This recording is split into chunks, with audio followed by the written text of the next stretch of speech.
Hello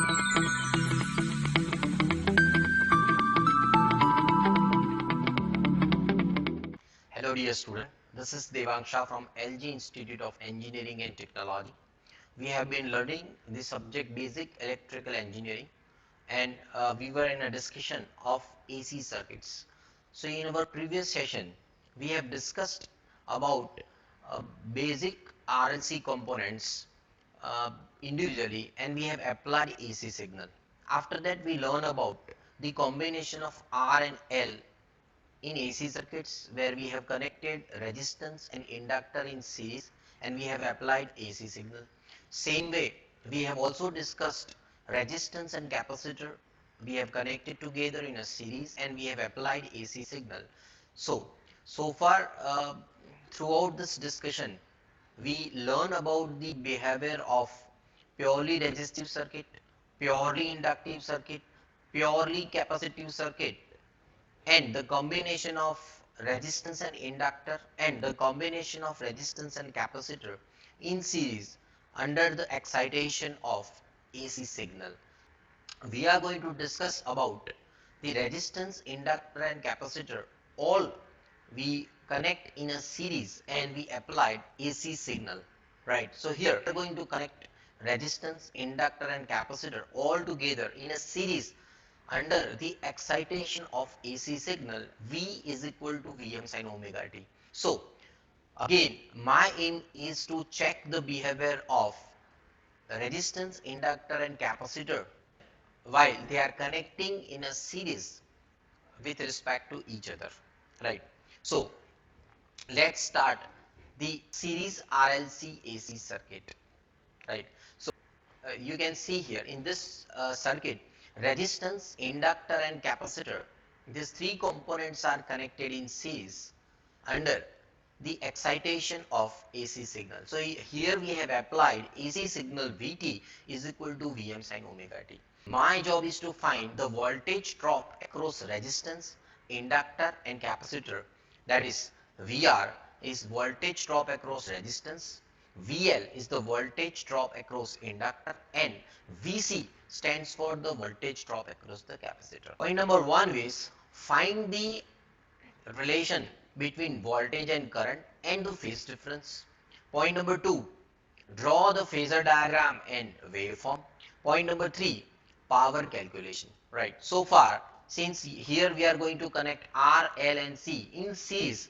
So my first job is to define the phasor diagram of individual resistance, individual inductor and individual capacitor. Then I am going to combine all these three phasor diagrams in a one common phasor diagram that can justify the series combination of resistance, inductor and capacitor. So you can see here in this particular phasor diagram where the x-axis defines as the current vector.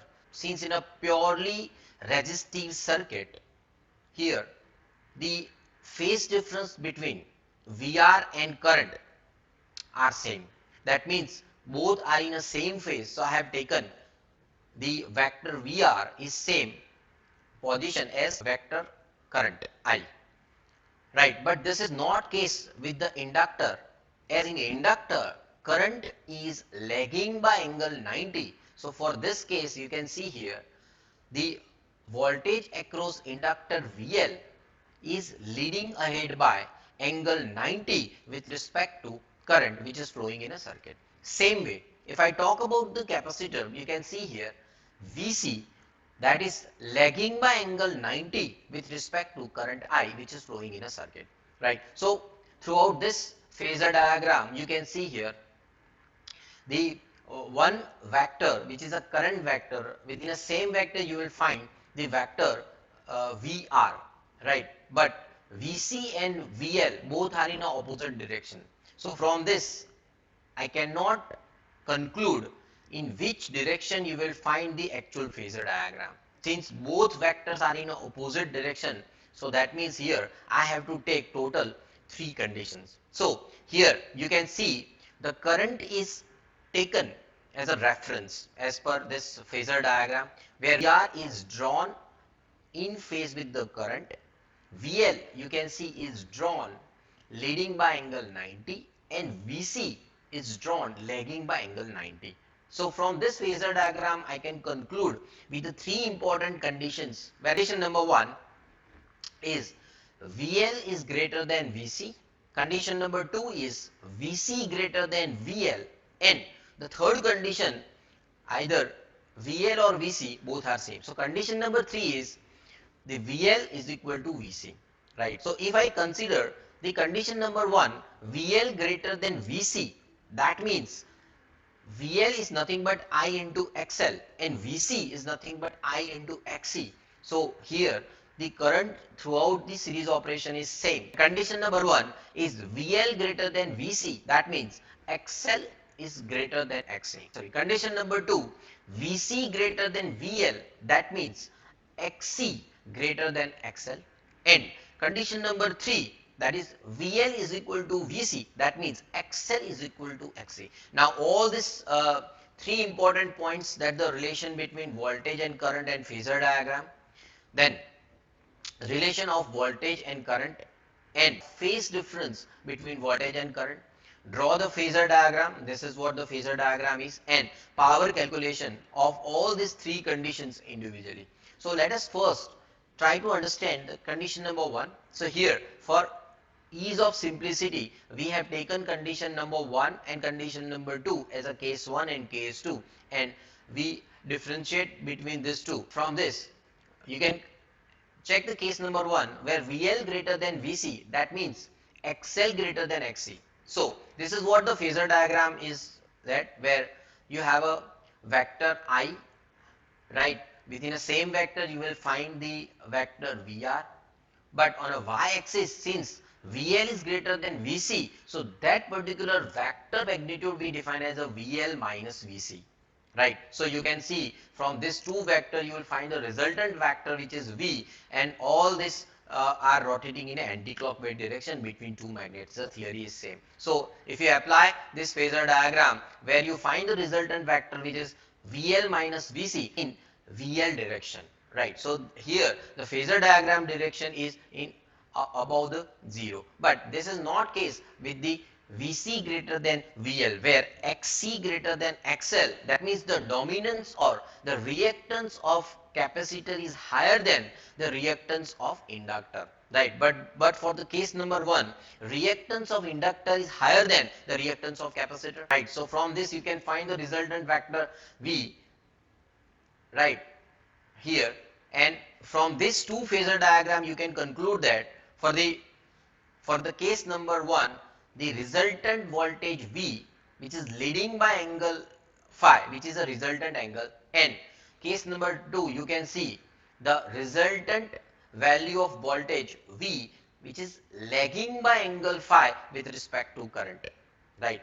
Again we can go for and just define the equation. So for first case, if you find total V is equal to under root VR square plus VL minus VC of whole square. Once you put the value as VL is equal to I into XL and VC is equal to I into XC, and you can find this value, and see here V is equal to I in bracket R square plus XL minus XC square, right? So this particular term I define as V is equal to I into Z, and Z defines the impedance of this case 1, where Z is equal to under root R square plus XL minus XC square, right? But if you check about the case number 2, where V is equal to under root VR square plus VC minus VL of whole square, right? So from this I can write the equation VL is equal to I into XL and VC is equal to I into XC. Then you can find the